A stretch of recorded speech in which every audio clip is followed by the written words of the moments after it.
Hey everyone, welcome back to my channel. So अभी मैं video scroll कर रही थी यूट्यूब पे और मैंने एक न्यूज़ देखा। तो उसे देखकर मुझे लगा कि ये वीडियो आप सभी से ज़रूर शेयर करना चाहिए, स्पेशली फॉर देम जो अभी न्यू न्यू पेरेंट्स बने हैं या पेरेंट्स बनने वाले हैं। सो हो सकता है आपने भी ये न्यूज़ सुना होगा, जिसमें एक 27 डेज का बच्चा मीन्स 27 दिन के बच्चे की डेथ हो जाती है। मीन्स मम्मी पापा के साथ बच्चा सो रहा है और मॉर्निंग में जब मम्मी उसकी फीड कराने के लिए उठती है तो वो देखती है कि they have lost their child. तो ये वीडियो की पर्पस आपको डराना बिल्कुल नहीं है। I want to create awareness ताकि जो भी न्यू पेरेंट्स है उन्हें ये सब पता हो, क्योंकि एज अ न्यू पेरेंट हमें बिल्कुल कुछ भी नहीं पता होता है। सब कुछ हमारे लिए बहुत न्यू होता है। जैसे एक बच्चे के लिए सब कुछ नया होता है, वैसे ही एक पेरेंट्स के लिए भी, एक कपल के लिए भी सब कुछ नया होता है।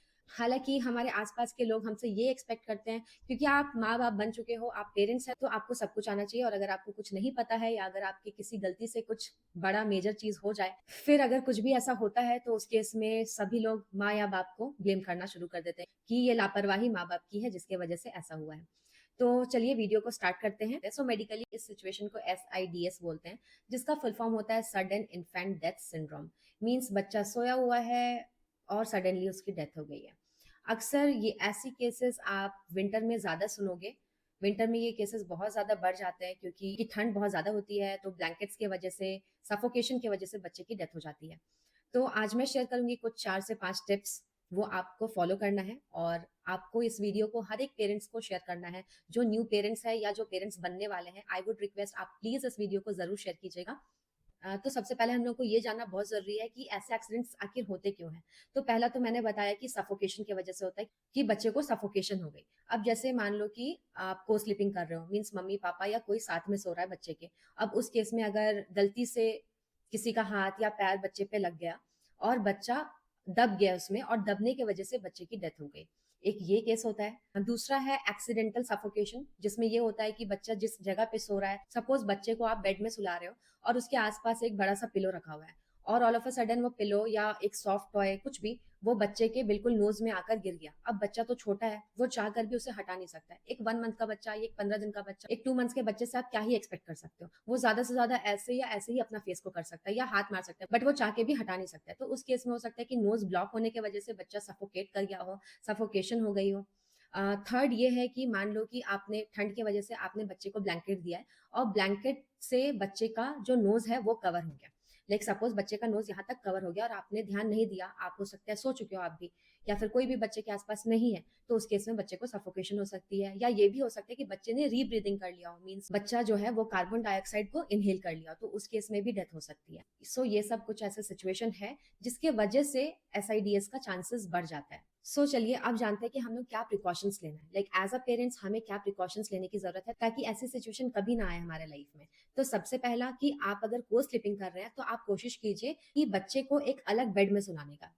बच्चा का एक स्लीपिंग बेड आप ले लो। मैं भी रुद्र के लिए वही यूज करती थी। मैं इस वीडियो में टैग कर दूंगी उस प्रोडक्ट को, तो आप वो जरूर चेक कर लीजिएगा। तो बेसिकली एक बेडिंग जैसा होता है और उसके ऊपर नेट लगा होता है जिसमें आप बच्चे को सुला सकते हो। तो अलग से आपको मॉस्किटो नेट लगाने की भी जरूरत नहीं पड़ती और बहुत ही सेफ है, बच्चा उसमें आराम से सो पाता है।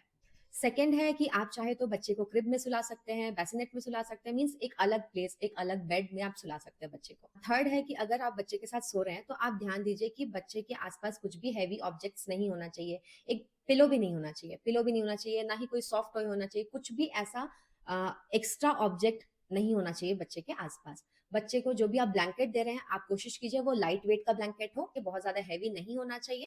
और सबसे इंपॉर्टेंट कि आप कोशिश कीजिए कि बच्चा हमेशा अपने बैक में सोए, मीन्स उसका जो बैक पोजीशन है वो बेड पे होना चाहिए, स्टमक में नहीं होना चाहिए। पेट के बल पे बच्चा नहीं सोना चाहिए। बच्चा हमेशा बैक के बल पे सोना चाहिए। साइड में अगर सो रहा है अचानक से बच्चा जो होता है वो कभी कभार करवट लेकर वो स्टमक के बल पे, मीन्स वो पेट के बल पे सो जाता है। तो ऐसा जब भी हो तो बच्चे की पोजिशन आप चेंज कर दिया कीजिए, क्योंकि ऐसे केस में हो सकता है कि बच्चे की नोज जो है वो ब्लॉक हो जाए, तो फिर वो सांस नहीं ले पाएगा, तो जिसकी वजह से ऐसी एक्सीडेंट्स होने की चांसेस बढ़ जाती है। स्टडीज ये बताती है कि स्लीपिंग पोजीशन को चेंज करने से ही SIDS means sudden infant death syndrome की रिस्क 50 to 60% कम हो जाती है।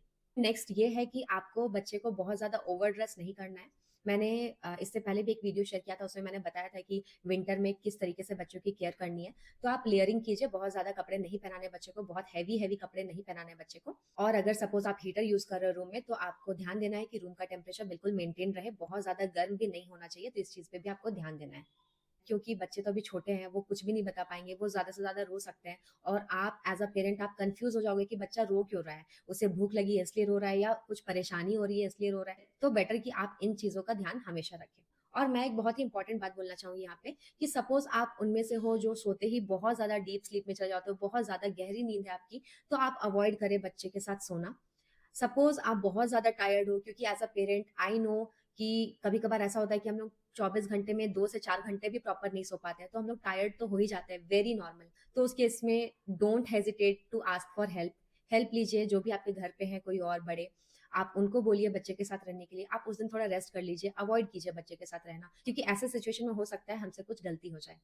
और एक चीज़ का ध्यान तो आपको हमेशा देना है कि अगर आपके घर पे कोई भी अगर ऐसा पर्सन है जो अल्कोहल लेता है या सपोज़ वो अपने सेंसेस में नहीं है, तो उस केस में बच्चे के सामने उसको बिल्कुल नहीं रखना है। उसको बच्चे के साथ को-स्लीपिंग तो बिल्कुल नहीं करने देना है, क्योंकि ऐसे केसेस में भी ओवरलेइंग की रिस्क बहुत ज़्यादा बढ़ जाती है। हो सकता है ना कि गलती से उनका हाथ या पैर या किसी चीज़ से बच्चा दब जाए, तो ये सब चीज़ हमें अवॉइड करना है। So that's all for the video. I know parents कभी जानबूझकर अपने बच्चे को हर्ट नहीं करना चाहेंगे, बट गलती से हमसे कुछ-कुछ चीज़ें हो सकती है। तो इस वीडियो को आप सभी के साथ ज़रूर शेयर कीजिएगा, क्योंकि एक छोटी-सी अवेयरनेस बहुत बड़ी अनहोनी होने से रोक सकती है। तो आप इस वीडियो को ज़रूर शेयर कीजिएगा, मैं रिक्वेस्ट कर रही हूँ आप सभी से। So yes, that's all for the video. Stay happy, stay safe and happy parenting. Bye.